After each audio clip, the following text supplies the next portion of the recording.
نحمدہ ونصلی علی رسولہ الکریم اما بعد فاعوذ باللہ من الشیطان الرجیم بسم اللہ الرحمن الرحیم۔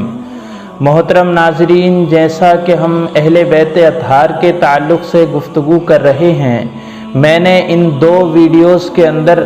اہل بیت اطہار کی شان کے تعلق سے کچھ حدیثیں بیان کی تھیں۔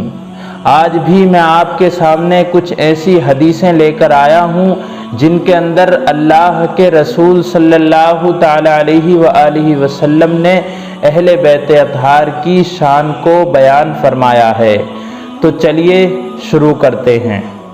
مزید ویڈیوز پانے کے لیے ہمارے چینل کو سبسکرائب کریں اور بیل آئیکن کو پریس ضرور کریں۔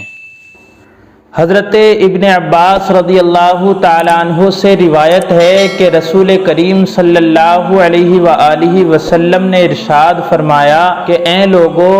اللہ تبارک و تعالی تم کو جو نعمتیں دے رہا ہے، تم ان نعمتوں کے باعث اللہ تبارک و تعالی سے محبت رکھو، اور مجھ سے محبت اللہ تبارک و تعالی کی وجہ سے رکھو،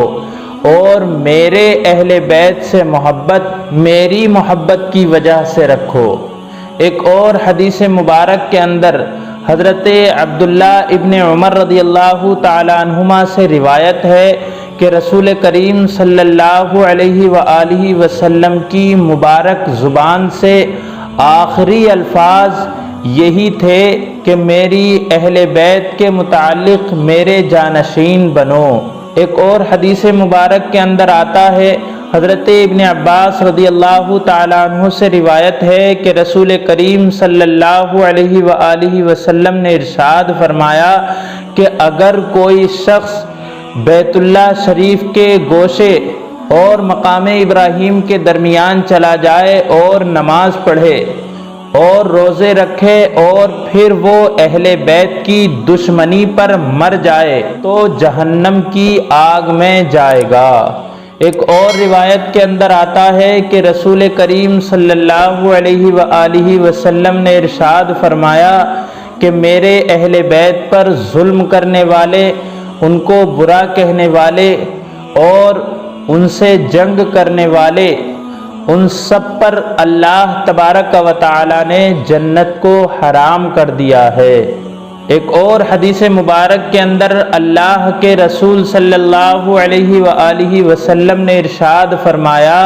کہ آل محمد سے محبت رکھنا 1 سال کی عبادت سے بہتر ہے، مجھ سے اور میرے اہل بیت سے محبت رکھنا 7 خطرناک مقامات پر فائدہ بخش ہے۔ مولا کائنات سیدنا علی المرتضیٰ رضی اللہ تعالیٰ عنہ سے روایت ہے